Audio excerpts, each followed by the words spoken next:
Good afternoon. My name is Karen Seligman. I'm the Senior Director with the Public Affairs Council, and we're delighted that you've joined us today for our membership orientation.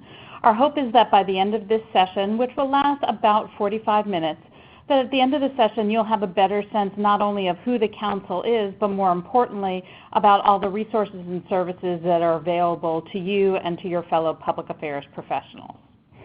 We know that hearing a disembodied voice can be a little challenging, so we wanted to show you who you're going to be hearing from. That's me on the far left, Karen Seligman. I'm our Senior Director. In the middle is Emily Wallace, who is our Manager of Membership Engagement. She's often your first point of contact when you have questions about getting involved with the Council. And then on the far right is Nick DeSarno, who is the Senior Manager of our Digital and Communications practice. He's going to be giving you information not only about himself and his practice area, but also his colleagues who serve as other public affairs practice experts and be able to talk about some of the expertise that they can share. Here's an overview of our agenda for the day. First, we're going to give you a sense of who the Public Affairs Council is. We're a group that's been around more than 60 years, and so folks often have a sense of who we are, but we like to give you just a bit of our history, but more importantly, talking about what we're doing now in the future. Secondly, we're going to be talking about our resources and services, and we know that people tend to remember things when they are clumped in groups of three. So our big three are expertise, executive education, and community. So we'll be talking about each of those individually. And then in the third section of the program, we're going to be giving a case study to give you a sense of what the member experience feels and looks like when we pull all of those three sections of resources and services together. And then finally, we'll give you some concrete tools to give you an idea about how you and your colleagues can get involved. Throughout the program, if you have any questions, you can feel free to either share them in the chat box in the lower left-hand section of the webinar platform, or either during the meeting or after the meeting. Always feel free to shoot us an email at membership@pac.org. That's membership@pac.org, and we'll get back to you quickly with the answer to your question. So this is an introduction to who the Public Affairs Council is. This is our very happy and attractive staff downtown Washington. This is our main office is in DC. We also have a second office in Brussels that we opened about 5 years ago, and that's staffed by a team of two, Andres and Joao, and we'll be talking about them a bit later in the program. So the Council was founded in 1954. Interestingly, it was at the urging of President Eisenhower, who was really looking for a more strategic way for corporations to be involved in the public policy process, to make meaningful contributions to the community. And so it was at that time that our organization was formed. But throughout the course of our history, we have grown significantly. We now have more than 700 organizations that are members of the Council. And because it's the organization who holds the membership and anyone who works for that organization is considered a member of the Council as well, that translates to about 10,000 public affairs practitioners throughout the world who are engaged as members of the Council. While we are a small staff, we are very hardworking and overly ambitious. We put together more than 100 events throughout the course of the year, which you'll be hearing about a little bit later. And something that's really unusual about us at the Council, though our office is in Washington and is literally on K Street, we are a nonpartisan and a non-political organization. We really feel that that gives us a unique strength here in DC and frankly around the world, because we are able to be essentially the spokespeople for the public affairs profession. So, for example, when the idea of corporations or associations being involved in the political process is coming under fire, and certainly we're seeing that quite a bit with the presidential candidates who are making things like no PAC pledges or saying that they won't take contributions from registered lobbyists. It's the Council who can be the convener and the spokesperson for the profession to talk about the truly legitimate and frankly more transparent ways that organizations can be involved in the political process.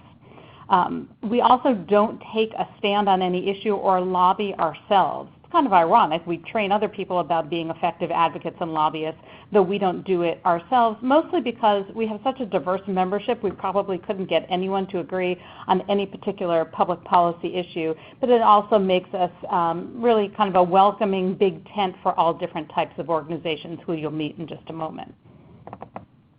So you know you're in good company at the Public Affairs Council amongst those 700 organizations.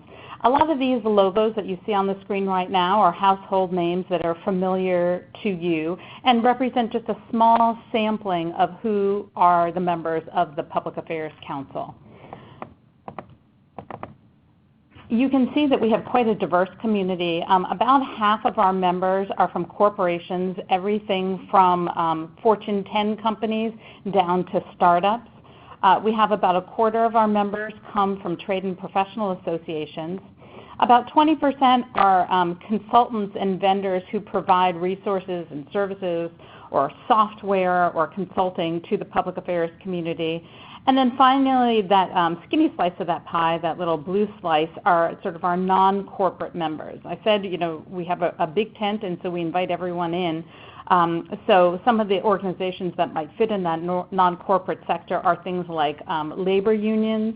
There are things like advocacy group, patient advocacy groups. For example, the Leukemia and Lymphoma Organization recently got involved with the council. We also welcome government agencies, educational institutions. And so even just to give you a sense of how sort of unique and diverse and in some ways oddball our membership is, if you look at the M section of our membership directory, you'll find some names you know like Microsoft or Medtronic, but you'll also find things like the Mayo Clinic, you'll find the Minnesota Vikings, you'll find the Manufactured Housing Institute, which is a trade association. And so one of the things that people really, I think, enjoy most about their membership in the Public Affairs Council is that they're engaging with people outside of their industry, they're engaging with people outside their geographic area, and really being exposed to interesting and unique ideas that perhaps some sectors have really perfected, but they use their creativity to try to figure out how to take those interesting ideas and adapt them for their group. So for example, the chemical sector has always been very good out of necessity of doing crisis communications plans. The stakes for the local communities have always been very high. And so often our member organizations like to hear how those organizations have developed their plans throughout time so that new and emerging sectors can take those ideas and adapt them for their own. So while we're based here in DC, we are spread throughout the world. About a third of our members are based here in the DC area, but really the largest bulk of our members are based in the United States but outside of DC. And we have a growing international sector. We really have the greatest concentration of folks who are in the EU who are connecting with us either in our Brussels office or throughout Europe as our European-based staff moves around. But we also have presence on probably just about every continent because while they may not be able to participate in some of the in-person programming, we do an awful lot virtually. And so as you're looking to connect with people in other geographic areas of the world, think of the council as a great connector because we can help hook you up with people whether you're in Brazil, whether you're in the Middle East, or you're in Asia. I wanted to share our mission statement with you. One, because for any of you who have sat through any strategic planning or mission planning sessions, you know how painful it can be. Everybody wants to wordsmith the mission. Everybody has their own vision of how they're going to really best encapsulate who the organization is. And this slide shows the result of our blood, sweat, and tears in really trying to concisely explain who the council is. And I think it's helpful because it really talks about sort of the dual missions of the council, that we are here to both advance the field through tools and resources for you as public affairs professionals, but it's really the end of the mission statement that I think is important for you to understand, that we are here to help you as a public affairs executive both achieve your business goals and to help your organization to be successful, but also help you to achieve your personal professional goals. So whether it is you are brand new to the public affairs field and you're trying to figure out your long-term path, we are here to help you figure out what your options are and help you figure out what are the educational marks or experiential marks you need to hit in order to move towards your next step. Or if you're a senior level professional and you're looking to connect with other people who are in a similar role, or if you want to switch industries or switch gears, we are here for you as a professional in addition to being here for you as a representative of your organization. So you'll recall I talked about us offering 3 main services, and so we're going to dive into each of those services in a bit of detail so that you can get a better sense of what they look like. The first is access to expertise, and this is going to be in all different areas of public affairs, and Nick is going to talk about that in a moment. Then we'll be talking about executive education, those 100+ offerings we have throughout the course of the year in all areas of public affairs. And then finally, community building. We know that most people who are drawn to public affairs tend to be extroverts. They want to connect with other people in the public affairs community. But sometimes it's hard to find your people, whether it's in your sector, in your geographic area, or to find people who have similar challenges. So we have a number of formal and informal ways for you to build community. So we'll be talking about each of those. So let's kick it off first with Nick to talk a little bit about really where you're going to see the greatest return on investment for your membership dollar is the access to expertise. Nick? Thank you, Karen. Good afternoon, everyone. Like Karen introduced me, I'm Nick DeSarno. I'm the Senior Manager for the Digital and Communications practice here at the Council. I'll talk to you a little bit about the different knowledge areas that we have soon. But generally speaking, one of the things that I think sets us apart from other organizations in our space that may overlap with some of the things that we do is that we have a whole host of in-house expertise available for our members, whether they're based in the United States or in the EU. And so that is something that I think was really unique. And previously, I was actually a member of the Public Affairs Council. I worked at the American Dental Association. And so that is something that is pretty common for project or practice managers here at the Council, for them to have experience in the field, being a member, or having some other experience that I think generally applies to public affairs in a way that is really beneficial for our members. So talking about our knowledge areas, I'm not going to go through them all. The ones that I kind of cover, communications and digital and grassroots as well. And I'll talk to a little bit about our program, the practice managers that are each responsible for these. But if it's something that is holistically, served in the public affairs kind of broad area, we're trying to serve that area. And so there's always new things that pop up that maybe are not on this list that we find ourselves dealing with, like investor relations, it's not on this list, or something that's a little bit more niche. But generally, in a corporation, if it is under the purview of the chief communications officer or the chief public affairs officer, the SVP of corporate affairs, someone like that, all the different functions that fall under that is something that we're really, really focused in on. And so we try to find people in the community that are not only doing great work out there, but also that we hire, but also want to be students of that. And so I'm always constantly learning from our 700 members. I'm always constantly trying to improve and research and figure out who's doing the best grassroots campaign, or who's doing a great storytelling campaign around this particular policy issue, and how can I learn from them and bring that to our community at large. And so what we found is being an organization that is across all industries. There's certain industries that do things really, really well. Manufacturing might do site visits really well, where physician associations might do grass tops and PAC fundraising really, really well. And so we can take bits of knowledge that we've learned from all of those areas and all those different industries and bring them to the community at large, which is obviously very diverse. So who are these staff experts? Just real quickly, I'm going to actually go through all of them because I think it's one of the most important parts of being a member is getting to know these folks. when there was previous people here that worked at the council, I contacted them on a daily basis when I was a member sometimes, and I felt like they were almost part of my team. And I kind of felt bad for that, but they had such great insights that I could pull from as I was learning about how I should do my job on a day-to-day basis of, is this the best way? Is there a best practice around that? Has someone already created something that looks like this? And usually the answer is yes, although all organizations like to think that they're unique. There's a lot of shared principles. So first, Doug Pinkham, who's our president, he's been our president for over 20 years. Previously, he actually had ran communications at the American Gas Association, like Andres, who runs our EU office out in Brussels.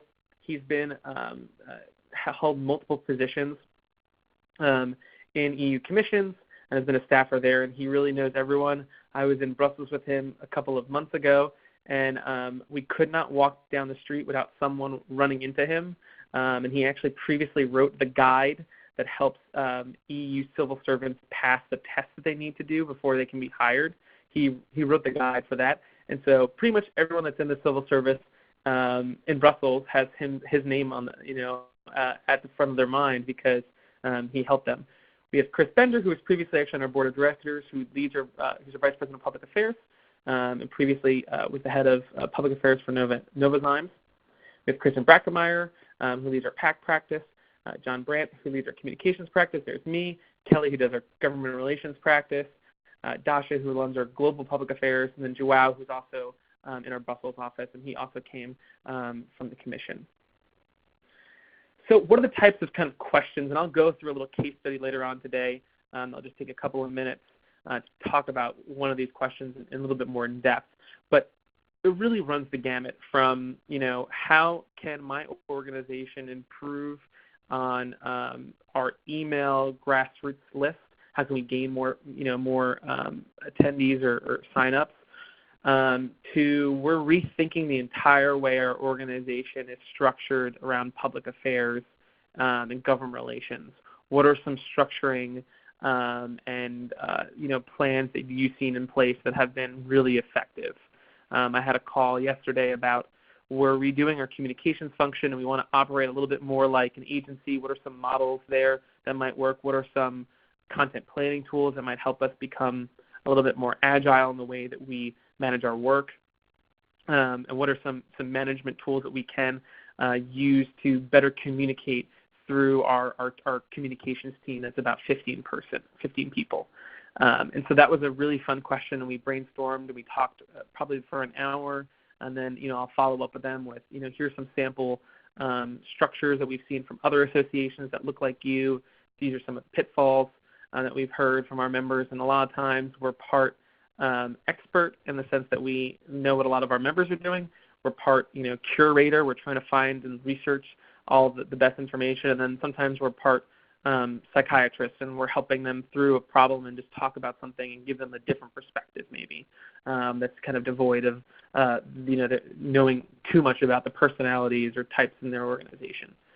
But it can run anything.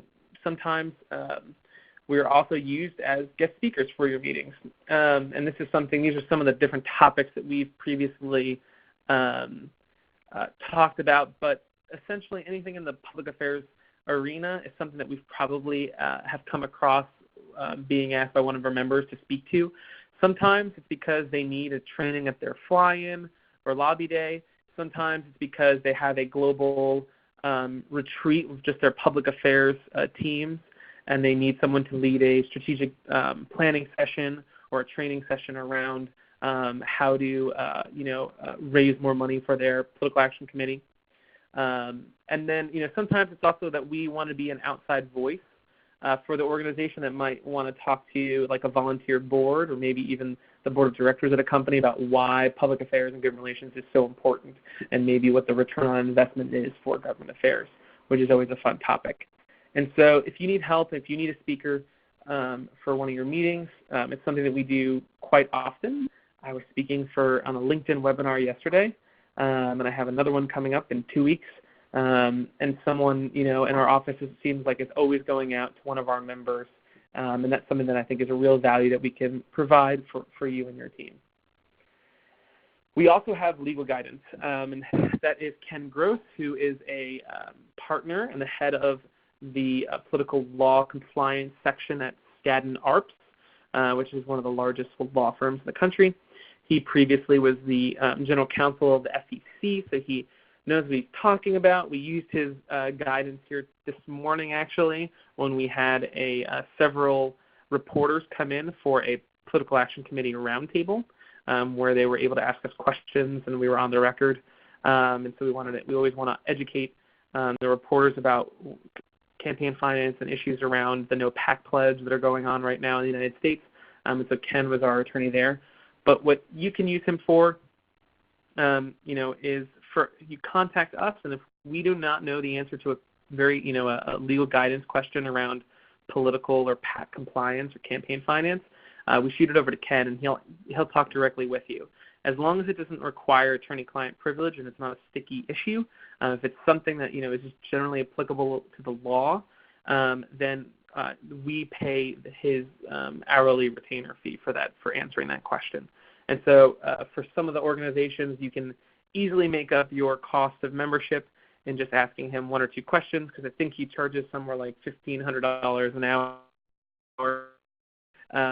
to those clients. And so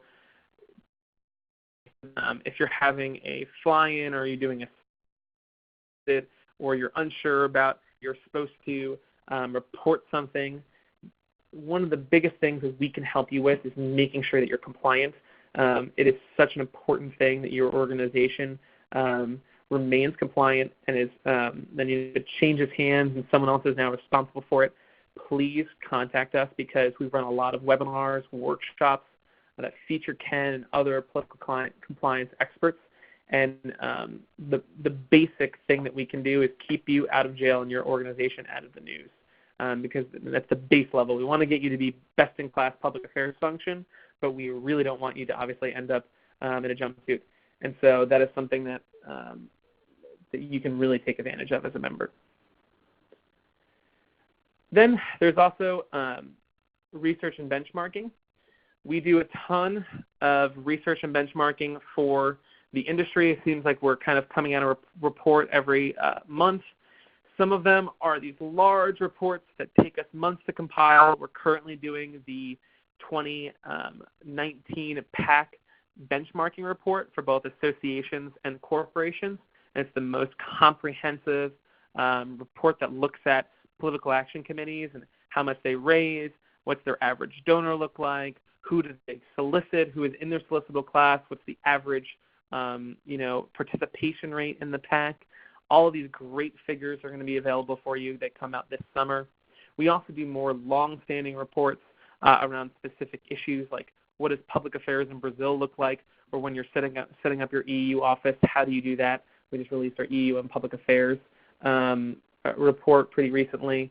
And then we also have a trends guide that you can look at, the Trend Lab rather, and if you go to publicaffairs.trendlab.com, there's a bunch of resources in there, and this helps us keep moving the profession forward. Like I said, while we all have previous public affairs experience, what makes us really smart is that we have the time and the ability and the community to pull from. And so this research really heavily leverages that we can ask and see what some of the largest Fortune 100 companies are doing, but also what are some of the new startups doing in public affairs, or what is this really unique association doing, and how are they so successful. Additional research includes a lot of we've partnered with the Morning Consult to do a lot of these new polls that you see here. The first kind of little snippet is something that we just released with them. It's called our Surround Sound Report. And if you go to pac.org, our website, and you just scroll down to the middle of the page, you'll see some of the research that we just launched on this. And we asked almost 200 congressional and federal government relations, or federal employees rather, their opinions on what news they take seriously, what social media platform is their boss, their congressman, or the head of their agency currently using, what is the most influential public affairs tactic, government relations tactic that, in their opinion, and different stuff like that. So if you haven't seen it, that report, it's really, really, really interesting. and it will make you kind of have some data behind why do we do a fly-in, or why do we have a political action committee, because you get some really interesting insights into the mind behind a congressional staffer or a federal agency staffer. In addition, we did something with Morning Consult on corporate crises where we poll the public. And then we also do an annual pulse survey, which is about Americans' opinions on public affairs lobbying and the intersection between business and government. I talked a little bit about the Trend Lab, but we also have a foundation for public affairs, which helps produce a lot of this material. And then lastly, or second to lastly, we have quite a lot of information that is constantly being updated, and it's stored in our Impact, which is our monthly newsletter that goes out. We do a lot of great articles that include one article from Nathan Gonzalez, who I'll mention a little bit later on. But we do, we interview public affairs practitioners. We take kind of the big picture items of the day and really tackle them. We showcase a lot of our research in this, and so if you don't get Impact, it is not. It's something that I think that as a public affairs practitioner, to be on the cutting edge, it's a great tool to see what are other organizations doing, what are interesting case studies, who's really leading the way in certain different aspects of public affairs, and so I definitely suggest that you take a look at it. And I mentioned Nathan Gonzalez. We have a partnership with him. He is our senior political analyst at the council. If you're not familiar with Nathan Gonzalez, he's one of the foremost political advisors and analysts out there. He produces actually a quarterly slide deck for us that includes what are the battleground states, all this information that's really, really important from a political intelligence perspective that you can then take and show your board or your boss about. And so if you haven't gotten access to those slides, please reach out to us. It's a nice weighty deck, and it gets updated every quarter, which is great. And so if you want to know the races to watch, if you want to know what the big political issues are coming down the pike, or which members are unsafe in their seats or and have really tough battles in 2020, you're going to want to pick up this PowerPoint deck because it's really awesome. It's going to provide you a ton of insight. So how do you get access to all this expertise? The easiest way is just to reach out to us. We answer over 2,000 member requests a year. And some of them, like I said, are really complex structured questions we just need advice on who to use for maybe a grassroots software. Can you give us some list of vendors? Or we need Dasha, who runs our global practice, might get a question like, we need a consultant lobbyist in Saudi Arabia. These are all kind of questions that we either know the answer to or can pose to our community. And so feel free to just directly reach out to us. If you don't know who's responsible for that particular area, just reach out to one of us. Again, we're only 23 people. We'll get it routed in minutes to the right person. Next, you can also get a lot of our sample documents or white papers or materials by asking us as well. And so feel free to just reach out. We have a huge research library in our back office that we can look at. So if you want to see an example of what makes a really good action alert, we have examples of that. Or we want to redo our newsletter. Is there any cool ones that you've seen? We can send you some. You can also go into PAC.org and look in the expertise section. And then you can also go in the membership section to the engagement. And there's a form in there, and you can decide what types of information you would like to receive. And we're constantly sending out emails about the expertise that we have, about the research that we have. So please be on our email list. And if you're getting too many emails from us, there's ways to minimize that. You can go in and log into the back end of PAC.org, and you can say, okay, I don't run a PAC, and our organization doesn't have a PAC. I don't want to receive any PAC emails. That's completely fine if you ever get overwhelmed. So with that, I'd like to turn it over back to Karen, who's going to talk a little bit about executive education. Great. Thanks so much, Nick. And just really to emphasize what Nick was sharing, that there is no question too large, too small, too bizarre, too embarrassing for you to share with our public affairs experts, because either they will be able to get you an answer to your question based on their own professional experience, or they'll be able to delve into our resource materials here to see if somebody else has tackled the same challenge, or perhaps most importantly, they can put out a call to get an answer to the question or connect you with other people who have faced the same challenges. So it's really one of the things that is most unique and I think most valuable about the Public Affairs Council. It's an incredibly giving and supportive community, and people are more than willing to share their ideas and challenges, their best practices, and if they're really brave, to talk about their worst practices, things that they tried but didn't necessarily work out the way that they expected, but they were able to be able to share some of their learnings with us. So let's move on to that second of our three buckets, executive education. The Council runs more than 100 events throughout the course of the year, and throughout your careers, you, I'm sure, have been to lots of different conferences, but I want to talk a little bit about what makes Council events so special. First of all, the people you're going to find up at the podium speaking to you are by and large your peers. They are people who have been in the trenches running grassroots programs, developing a global public affairs strategy, trying to defend their budget to senior management who may not be receptive to their suggestions. And so we know that you want to hear from other people who have been in your situation. So, while you will sometimes hear from consultants and maybe sometimes you hear from academics, more often than not you're going to hear from actual living, breathing public affairs professionals from associations and corporations. And while we know you learn an awful lot based on who's speaking up at the microphone, often you learn just as much, or if not more, based on who you end up chatting with over reception or during a meal. So we make sure that there's ample time for networking opportunities for some of those more informal moments during the events. And then sometimes we have some structured networking events to say, okay, during lunch we're going to have a working group that's going to talk about one particular topic to help connect you with other people who may be facing challenges similar to yours.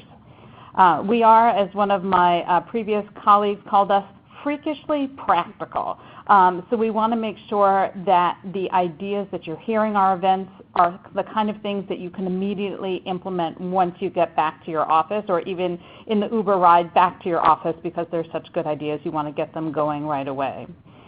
During events, you also have lots of opportunity to do both formal or informal benchmarking with other people, and especially really try to figure out how your program measures up against those who are really considered best in class. And then finally, we really don't see a conference ending when you turn in your name badge and you walk out the door. That's really, in many ways, a beginning of the relationship with the Council, because we're providing you resource materials to take home after the conference. And then it also provides a great opportunity to call one of our staff experts like Nick to say, hey, you know, I really heard an interesting presentation during your session about digital advocacy, but I'm struggling to try to figure out how to implement it in my organization. Can you give me some advice? Can we, set up a call? Can we meet in person? Can you speak on a webinar for my team meeting, because these were great ideas, but I need to figure out how to actually put them into motion. And so we are here not only during the events themselves, but also the other 364 days of the years as well. So we know 100 events is a lot, but we wanted to highlight 6 of them for you. These are really the events we have designated as our signature events. They're not only our largest events in terms of the number of participants, but they are also the longest and highest profile ones that we have throughout the course of the year. So let me run through them briefly. First, our Public Affairs Institute program it's an unusual event. It's probably best described as a graduate level type seminar for mid to senior level public affairs professionals. So unlike all of our other meetings where we're giving you very brass tacks and strategic information, the Public Affairs Institute is designed to be more of a mind-stretching seminar where you're in a cohort with 35 other people having intense discussions with faculty members who may be talking about something that's related to your public affairs area of expertise, or they may be talking about something very far afield. You might be talking about bioethics or the Supreme Court, or national security. The topics change every year, and when you agree to come to the program, you agree to come for a week for 3 consecutive years. So it's significantly different than many of our other events, but well worthwhile, and be happy to have some offline conversations if you're interested in that. The Advocacy Conference is a program that Nick leads that really looks at best practices in grassroots and lobbying and communications. It's a program that brings together the best in corporate, grassroots, and advocacy. We also have lots of outside speakers, and it's probably one of the most diverse group of participants that we have at any of our events. And for the first time, we're going to be moving that event to Las Vegas, and so we hope that you consider joining us in February in Nevada. Our National PAC Conference, as the name would indicate, is designed for folks who are working in state and federal political action committees. It's the largest gathering of professionals who work in that sector, and again has lots of good information. One, to make sure that you're following all the legal and compliance regulations. We're keeping you out of orange jumpsuits. We're keeping your company or your organization off the front page of the newspaper, but we're also giving you ways to find really creative opportunities to do some fundraising and member engagement with your PAC. Our spring executive meeting is designed for senior level executives. It's here in DC in the spring. And while it's partially a business meeting for the Council's Board of Directors, it's primarily designed to bring in top-level speakers to talk about trends and issues that are of most interest to people who are leading the public affairs function either through their headquarters office, their DC office, or globally. The Digital Media and Advocacy Summit is also one of Nick's programs that looks at using all the social media and other digital tools to help advance your public affairs program. That's in the summer here in DC. And then finally, coming up in September is our State and Local Government Relations Seminar. And so for any of you who work in state and local, it's a great opportunity to hear from folks who are working in that field as well. So those are some of our larger meetings, but if you're not able to join us in person for some of those, I would encourage you to take a look at some of our other upcoming programs.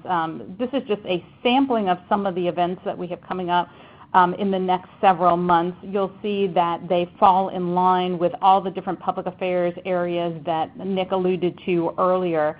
Some of them are held via webinar. Some are held here in our office, but also you have the option to participate virtually as well. And so as you're trying to figure out which event is going to fit best for you, both in terms of the content and the date and the delivery, you can go on our website, and there are some filters so that you can find the meeting that's going to be the best fit for you. Starting last year, we now offer more than 20 free webinars every year to members of the Council. And so you'll see that these are some of the remaining webinars we have for the rest of the year. But the great thing is, even if you can't participate live as a member, you can download the recording of the webinar for free. And so we have a terrific collection of past webinars as well. So you can always go on our website and download them. We feel like it's a really terrific member benefit. It's a very focused conversation on a unique topic. It's usually about 45 minutes to an hour. We'll have usually about 2 presenters who, just like our other in-person meetings, are also giving very brass tacks information. Now, most of you, I imagine in your 3rd grade career day, did not stand up and say, I would like to be a public affairs professional when I grow up. And often it's not clear what the educational path could or should be for someone who's working in public affairs. So the Council has developed 2 different certificate programs that achieve a couple of objectives. One, it makes people really happy when they earn the certificate, as you can see from this motley crew and the photo on your screen. But more importantly, it really provides a roadmap for all the different professional development marks you need to hit to really be a very well-rounded either PAC or grassroots management professional, or someone who has a more generalized, a bit more senior level focus in public affairs management. So with both these certificate programs, there is an outlined course of study to make sure that you're really being exposed to all the different best practices in public affairs, that you're well-versed on the compliance aspects of public affairs. But it's not just coursework. There are also requirements that you give back to the community, whether it's through things like serving as a mentor or writing an article or a piece of thought leadership for the Council's newsletter or repository of information. Perhaps it's writing a white paper or serving as a speaker at one of our conferences. And so by the time you've completed one of your certificates, I think for the PAC and Grassroots Management program, I think if you really did a speed walk through it, you could probably be through in about 18 months, but most people are probably taking about 3 years to complete it. The Certificate in Public Affairs Management has been taking folks a little bit longer to complete. But once you've done that, one is you have the security in your own knowledge that you have been exposed to some of the top ideas. And secondly, come performance review time, you are able to say to your manager, look, I've completed this very rigorous course of study, and hopefully that will put you in line for either promotions or a raise or other recognition within your organization. And we were delighted that for the first time we recently saw on a job announcement that one of the requirements, or one of the preferred requirements rather, was somebody who had completed one of the Council's certificate programs. So we feel that we've really started to arrive in that area. So how do you get your hands on all this good stuff? In terms of probably the best place to go is our website, in the conference section of our website. And again, you can designate what type of subject you're interested in. You can designate the format that you prefer. There's also information online about the certificate. But I would say, because it's an overwhelming catalog of offerings, if you're not sure either, if you look at a meeting and you say, gosh, I'm not sure if this is appropriate for me. Is this too senior? Is this too junior? Is this really going to help me to achieve a particular learning objectives? Or if you have a learning objective and you don't see it reflected on our conference calendar, please do just reach out to us. You can always ping us at membership@pac.org, or you can contact the appropriate staff expert in whatever public affairs areas of expertise, and we are more than happy to help guide you through to figure out what are the best events for you. So we talked about access to expertise. We talked about the executive education, and sort of the third pillar of the Council resources and services are access to community. So we have a couple of formal and informal ways for you to connect with other members of the Council. First, we have a mentoring program, and so as part of our mentoring program, if you're looking to connect with someone who's a little bit more senior and can give some strategic advice on your career, you can let us know what type of mentor you would like. For example, do you want someone who's in your geographic area or in another part of the country? Do you want someone in your industry sector, or would you like somebody farther afield? Are you perhaps looking for somebody who's taken a similar career path? We had someone who had come from working on political campaigns and then had transitioned into working at a large corporation and was chafing a little bit about the change in culture and trying to figure out how to navigate a large corporation. And so based on whatever your interests are, we will pair you with a mentor from the Council who can help give some candid feedback and advice. We ask for a one-year commitment from both the mentor and the mentee, and they're really terrific ways to be able to connect with other people in the field. Often the mentors are people who serve on the Public Affairs Council's Board of Directors, and so they certainly have significant achievement, and they're willing to give back. And I'd also say for mid-career professionals, the mentoring program is not just for people who are right out of school. If you are mid-career, you could request a mentor who would be more senior to you, or you could even simultaneously both be a mentee to somebody who has more experience and mentor somebody who is brand new to the field. So we'd encourage you to take a look into that program.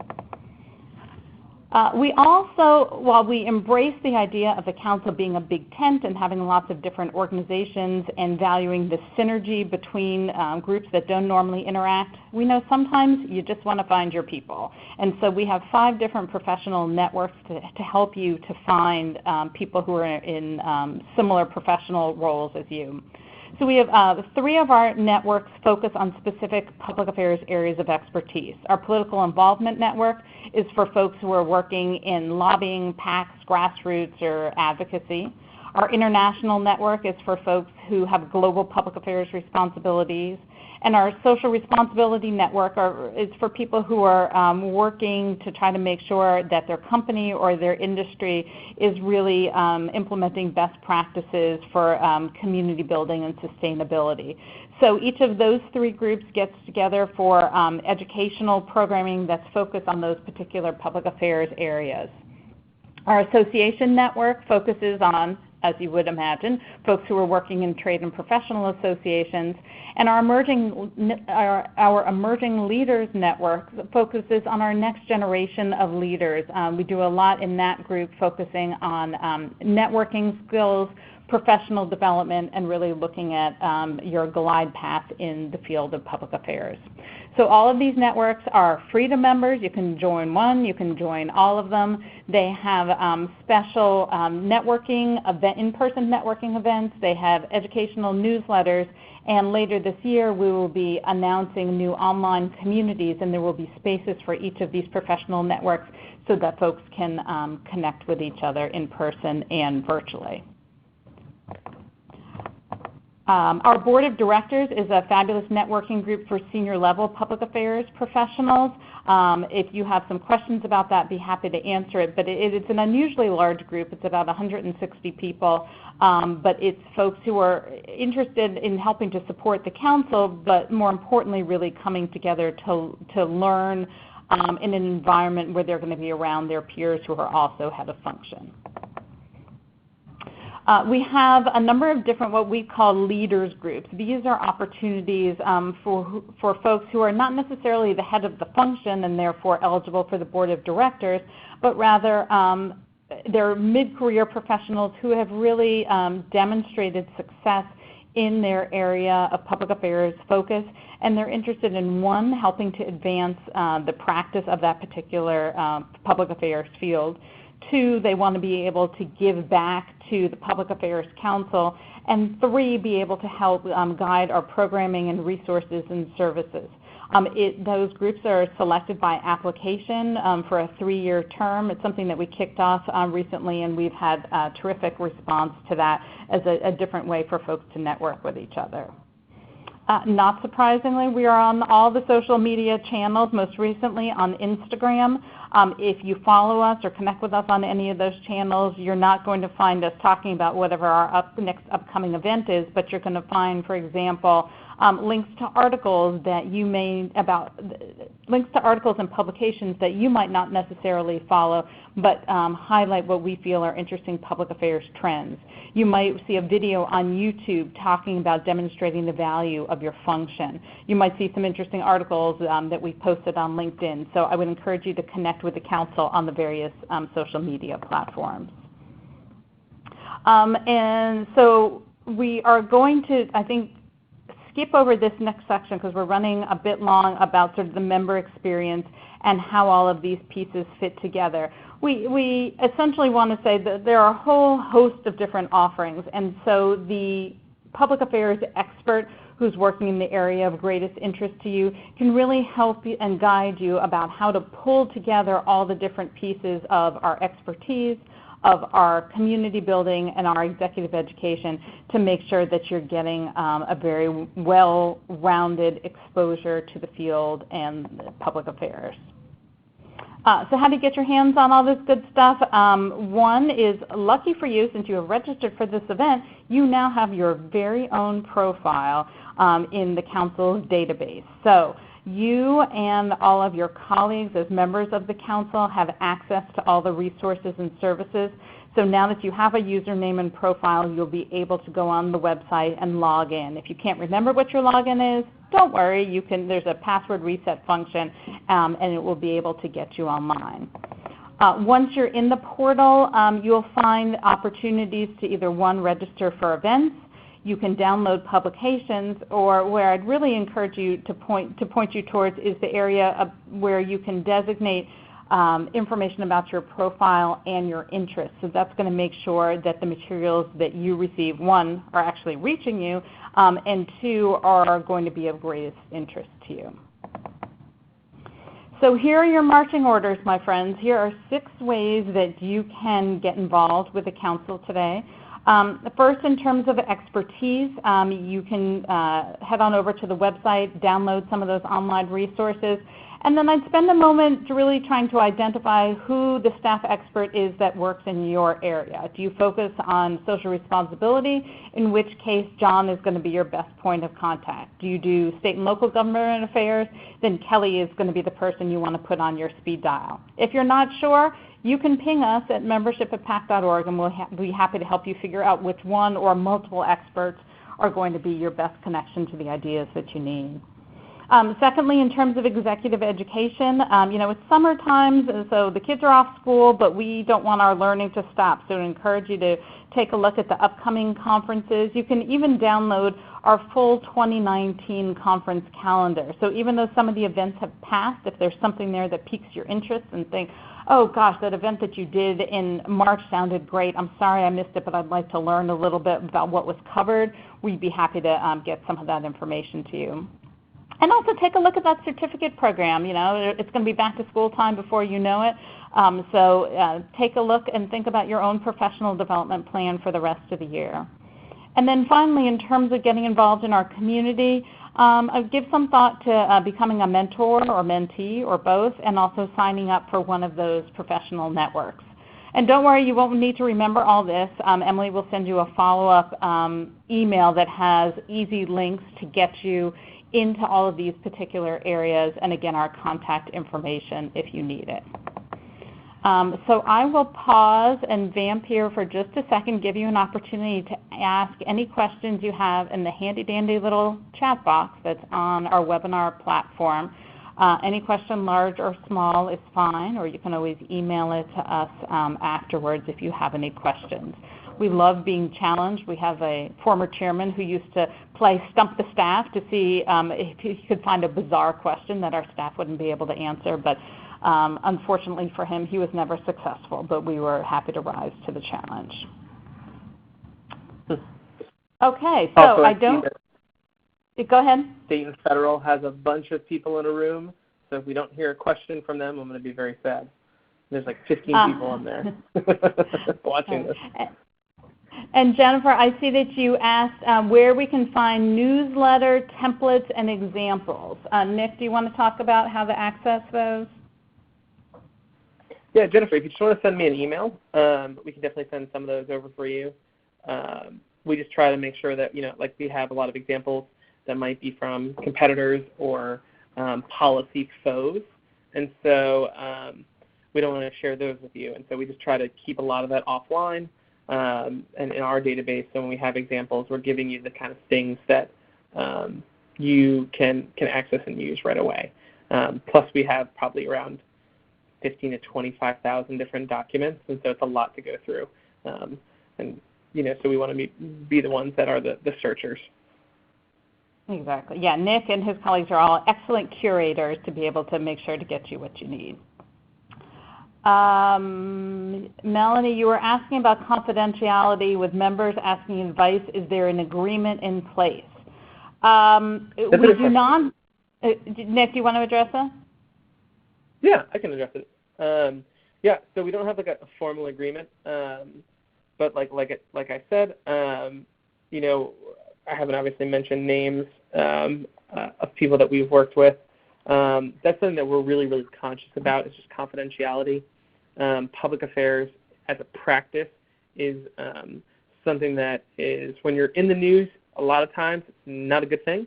So whether it's attending one of our conferences, which is usually almost off the record completely unless we have a member of the media speaking on that topic, and then we usually say that this is now on the record because they're the presenter. We don't allow media into our meetings. We are really, really about keeping this a community where people can be open and honest with us, and that's something that I think that we're in a unique position to do because we are not, we're not tied to one industry at all, and sometimes our members are, actively on different sides of policy issues, and so we won't get involved in actually, running their campaign for them like a consultant would. We can provide some of this dispassionate, honest advice that they would get. Thanks, Nick. And hopefully, Melanie, that answers your question. If you want to have a follow-up conversation about it, certainly happy to do that. And Natalia, I see you're asking about our capabilities in terms of a global public affairs plan. There are probably 3 different people on staff who could address your question. If you're a European-based organization, we would probably have you start with Andres or Joao, who are both in our Brussels office. And what they can do is, and similar to with Dasha, who's here is in our DC office looking at really non-European global public affairs, is to, one, help you figure out what kind of plan you're looking to develop, to help ask some of those key questions for things like, how are you going to manage the function organizationally? Do you have country managers who have public affairs responsibilities, or is that something that's going to lie with the public affairs staff?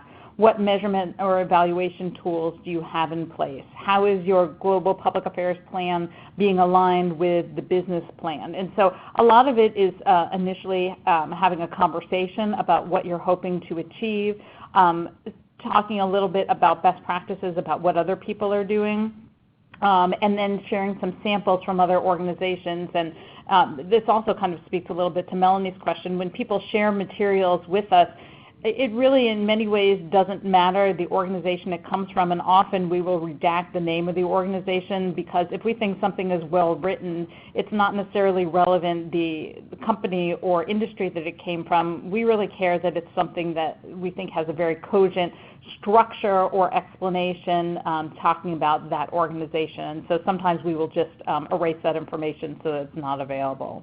But in terms of the public affairs plan, in terms of knowledge, I will be honest to say, we do not have thick knowledge to talk about, how you can be the most effective public affairs professional in Thailand. We don't have, specific country information, but rather we look more at the practice of public affairs, how you can have the best strategic plan. But if you really want to talk to somebody who's doing public affairs in a specific country or a specific region of the world, we can connect you with people who we know in those areas so that you can get into some of the specifics of that geography. We usually have a regional series where we'll tackle usually about 4 countries in a year, where we'll have just a quick webinar on, okay, this country had elections, what's the political landscape look like, and then how does public affairs work in this country in general. And I know we just had one on Canada when they had their elections a couple of months ago. Afterwards we'll say, okay, what's the new political reality here, and then how does public affairs work in this country.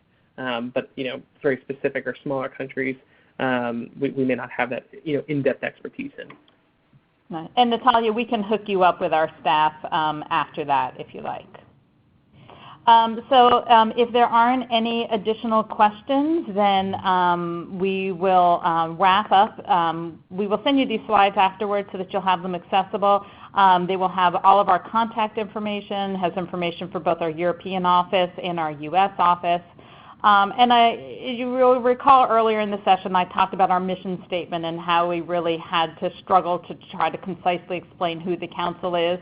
Well, at that same time, we also came up with a tagline which was even shorter. So when you have wordy public affairs professionals who don't get to use a lot of words, you really choose them wisely. And so the ones that we ended up choosing for our tagline is manage your world.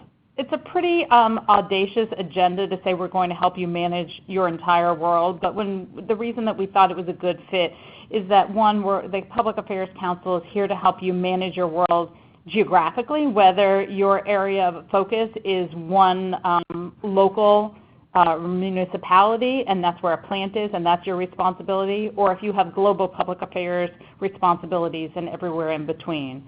We're here to help you manage your world, whether you're managing a grassroots program, whether you're in communications, whether you're in global strategy. We're here to help you figure that out, and also to help you manage your professional world to figure out whatever your path in the field is going to be. So we want to remind you that we're here throughout the year to help you with all of those challenges. We hope that you'll let us know what we can do to help you manage your world. And we hope to see you in person, online, on the phone, via email. And thank you for taking the time to join us today. Thank you.